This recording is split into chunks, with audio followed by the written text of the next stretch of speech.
നല്ല സിനിമയാണ്. പിന്നെ അർജുൻ അശോകൻ ഈ സിനിമയോടുകൂടെ ഈ മെയിൻ സ്റ്റാറുകളുടെ കൂട്ടത്തിൽ വരുമെന്നാണ് എനിക്ക് തോന്നുന്നത്. അതുപോലെ തന്നെ പുതിയ നടി സന്ധ്യ ശർമ്മ, ആ പെൺകുട്ടിയും വളരെ മനോഹരമായി അഭിനയിച്ചിട്ടുണ്ട്. പിന്നെ ഈ സിനിമയുടെ ഒരു പ്രത്യേകത എന്ന് പറഞ്ഞാൽ സിനിമ മോഹിച്ച് നടക്കുന്ന കുറേ ചെറുപ്പക്കാർ, ആ ചെറുപ്പക്കാരുടെ കഥയാണ് കാണിക്കുന്നത്.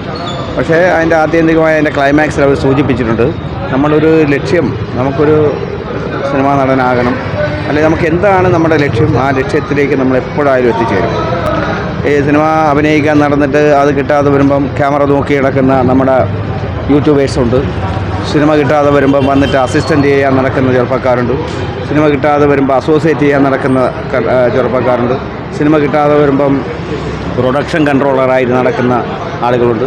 പിന്നെ സിനിമ നമ്മുടെ സുഹൃത്തുക്കൾ സിനിമ ചെയ്യുമ്പോൾ നമുക്ക് നല്ല വേഷം കിട്ടുമെന്ന് പ്രതീക്ഷിച്ച് നടക്കുകയും എന്നാൽ നമുക്ക് അഭിനയിക്കാൻ അറിയില്ല എന്ന് ഡയറക്ടർക്ക് തോന്നുകയും അദ്ദേഹം ആ വേഷം മറ്റൊരു സിനിമ മോഹമായി നടക്കുന്ന ചെറുപ്പക്കാരന് കൊടുക്കുന്നു. ഇങ്ങനെ ഒരുപാട് നല്ല സതുദ്ദേശപരമായ സിനിമാ മോഹമായി നടക്കുന്ന ചെറുപ്പക്കാരുടെ ഒരു മനോവികാരം വളരെ വ്യക്തമായും ഭംഗിയായും ഈ സിനിമയിൽ ചിത്രീകരിച്ചിട്ടുണ്ട്.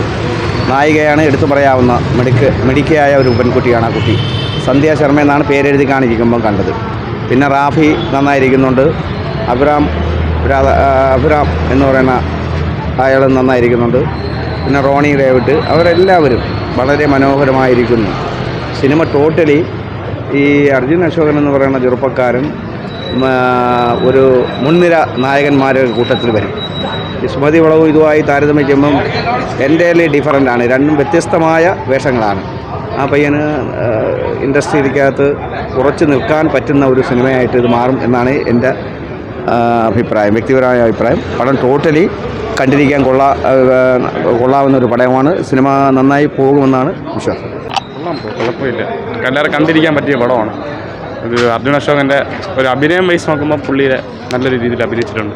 നല്ല പടം, എനിക്ക് നന്നായി ഇഷ്ടപ്പെട്ടു. അതായത് ഒരു സാധാരണക്കാരനായ ഒരു ചെറുപ്പക്കാരൻ, അദ്ദേഹത്തിൻ്റെ ലൈഫിലുണ്ടാകുന്ന സ്ട്രഗിളും കാര്യങ്ങളൊക്കെയാണ്. അപ്പോൾ ഒരു സാധാരണക്കാരൻ്റെ ലൈഫിലെ പ്രശ്നങ്ങൾ, അപ്പോൾ ആ ഒരു സാധാരണക്കാരൻ്റെ തലവരെ മാറുമോ ഇല്ലയോ എന്നുള്ള സംഭവങ്ങളാണ് പറയുന്നത്. ആ ടൈറ്റിൽ പോലെ തന്നെയാണ്, നല്ല രസകരമായി എടുത്തിട്ടുണ്ട്. പെർഫോമൻസ് എല്ലാ ആക്ടേഴ്സും കൊള്ളാം, എനിക്ക് നന്നായിട്ട് ഇഷ്ടപ്പെട്ടു. നല്ലൊരു പടം തന്നെയാണ്, തീർച്ചയായും കണ്ടിരിക്കാം. കാരണം സെൻറ്റിമെൻറ്റ്സ് രംഗങ്ങളൊക്കെ നമ്മുടെ മനസ്സിൽ ടച്ച് ആവുന്നുണ്ട്. ഒരു സാധാരണക്കാരനായി ജനിക്കുമ്പോൾ എന്താണ് സമൂഹത്തിൽ പുള്ളി നേരിടുന്ന പ്രശ്നങ്ങളും വെല്ലുവിളികളും അങ്ങനെയുള്ള ഇൻസിഡൻസാണ് പടത്തിൽ പറയുന്നത്. ആക്ടേഴ്സ് എല്ലാവരും കൊള്ളാം. നായിക പുതുമുഖമാണെന്ന് തോന്നുന്നു, ഞാൻ വേറെ പടങ്ങളിൽ കണ്ടായിട്ടൊന്നും ഞാൻ ഓർക്കുന്നില്ല. പിന്നെ കൊള്ളാം, ഓവറോൾ കൊള്ളാം, നമുക്ക് കണ്ടിരിക്കാവുന്ന ഒരു പടം, ഫാമിലിക്ക് ഇഷ്ടപ്പെടും അങ്ങനൊരു സിനിമ. കൊള്ളാം, നല്ല സിനിമ, എല്ലാവരും നല്ല അന്വേഷിച്ചിട്ടുണ്ട്. കൊള്ളാം, പുള്ളിയുടെ ഒരു കുറച്ച് നല്ല ഇഷ്ടം, നല്ല സിനിമയാണ്.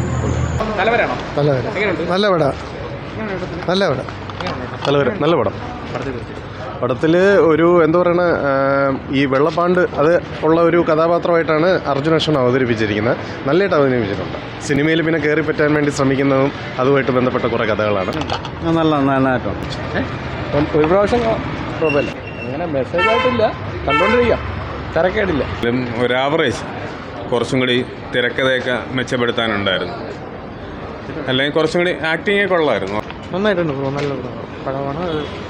ഒരു മിഡിൽ ക്ലാസ് ഫാമിലിയിലുള്ള പയ്യനാണ്. അതിൽ വരുന്ന പ്രോബ്ലംസൊക്കെ ചാലഞ്ചസൊക്കെ ഫേസ് ചെയ്തിട്ട് സ്ട്രഗിൾ ചെയ്ത് പോകും, ലൈഫിൽ സക്സീഡ് ആവുന്നുള്ളത്. എല്ലാം നന്നായിട്ട് വെച്ചു.